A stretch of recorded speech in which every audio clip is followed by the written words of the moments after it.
Do we need to find new ways to connect with each other? I mean, social media, Facebook, Match.com, the internet. Oh my, how life has changed over the past 30 years. I'm Roach, Mark Roach. I've got some perspectives to share with you about the last 30 years and where we're going next. Have our bodies and spirits kept up with all this change? With the advent of machines powered by batteries and engines, then computers, we no longer lift, run, or pull anymore. We even have drones spying and shooting bullets and dropping bombs on our behalf. So the physical aspect of our survival, more importantly, our very being, has much been replaced. We've even distanced ourselves from our connection to the earth, the sun, and the moon. With industrialized laboratory food products and medicines. Now, if only our lives mirrored the best stories manufactured by the parties and spirits behind these forces that drive much of life today. Some wise person stated recently that they were plagued by the economies built on these false constructs, but, quote, hadn't found anything better than capitalism to subscribe their soul and spirit, their focus, values, and sense of direction toward. Substitutes, illusions, gyms, supplements and trainers, wealth advisors, private equity, crypto and artificial intelligence, quantum computing, Ozempic. So in today's construct, many of us recreate survival-like circumstances to retain our connection to our bodies, myself included. I must admit, I also yearn to escape the circuits woven in this world of the mind, to bypass that maze and find direct contact with spirit and soul just long enough for that to linger in the walks and drives, the connections with others, which I find graced before me from time to time. With the advent of industrialized food sources, we no longer have to hunt and wonder where, when, or if we'll get our next meal or drink of water. We may, after a few years of subscribing to these industrialized sources, find our bodies ridden with new disease and plastics and such. But what choice do we really have in this land of plenty, right? They'll invent something. Somebody will. A way to get rid of these things in our bodies, to rid them of those conditions. Of course, it will unlikely be handed out freely. Such never has been. I'd love to be surprised. Part of me continues to look for the brighter side of my fellow man.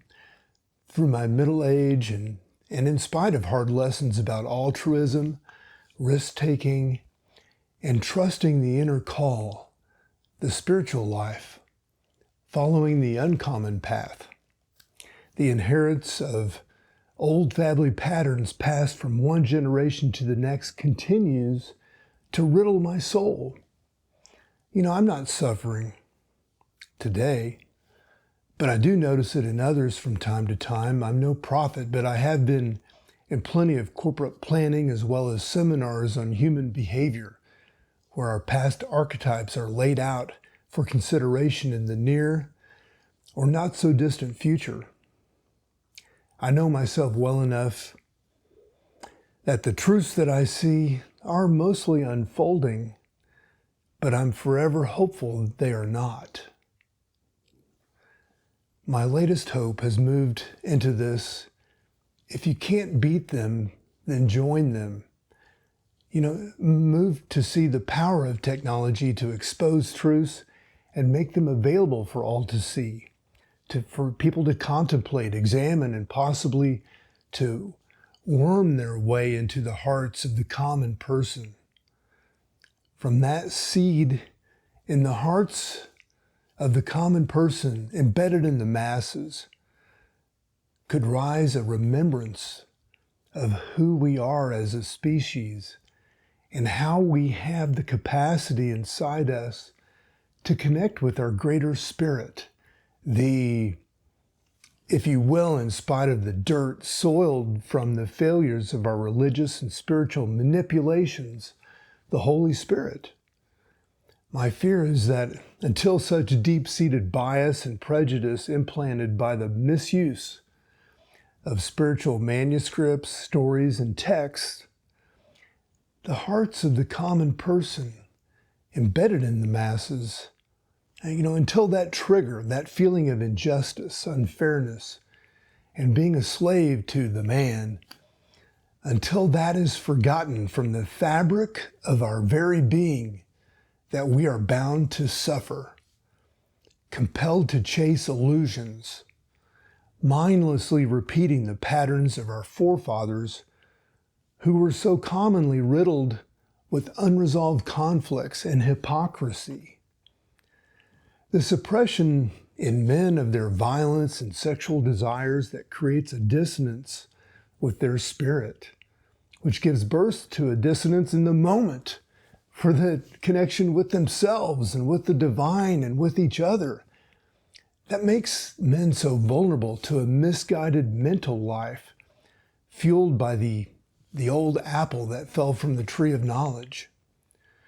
And then the fear of women in their primal nature, seeing these men, yet having a reliance on the strong and protective forces out there in the world that give respect and homage to their innate drives to create and host beauty and passion, connection, which is so often so vulnerable to betray and defy the values they aspire in a bargain for the most risk-free path into the future for themselves and for their offsprings.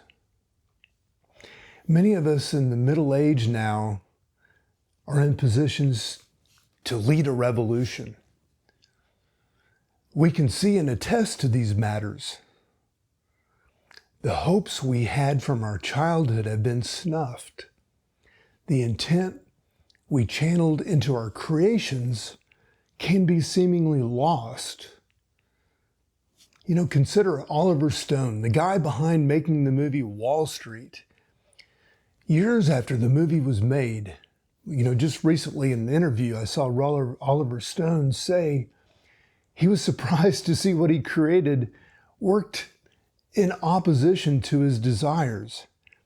He'd hoped the greed that he exposed in his movie would diminish greed, but he associated a surge of feedback in young people of greed and lifestyle, of this greed is good, people aspiring to be like his character Gordon Gekko, fueling the greed and inauthenticity of a generation. Maybe people just see what they want to see in stories and in life. So I have to take some of my own medicine here. Maybe I'm wrong. Maybe we won't act or connect from the newfound or this sudden transparency offered by technology. As something of a mystic myself, I could very well be relegated to my own cave, where this information, this hopeful viewpoint of our Holy Spirit die with me, alone in the shadows. But I will remind you that as civilizations have repeatedly destroyed themselves throughout the stories that are recorded in the geology and the archaeology of our beloved earth, this Spirit, this Holy Spirit will survive, with or without our mental constructs, and in spite of our arrogance and best efforts. But who am I to say? I'm just putting it out there and wishing to open one heart at a time to the potential for the Spirit to work across mankind, as I've only envisioned as possible in love and grace, trust. You know, those are just words unless you put them into action or allow the spirit that may awaken in you to spark a fire, to warm your heart, and to share it with others. So I suppose it's up to you now.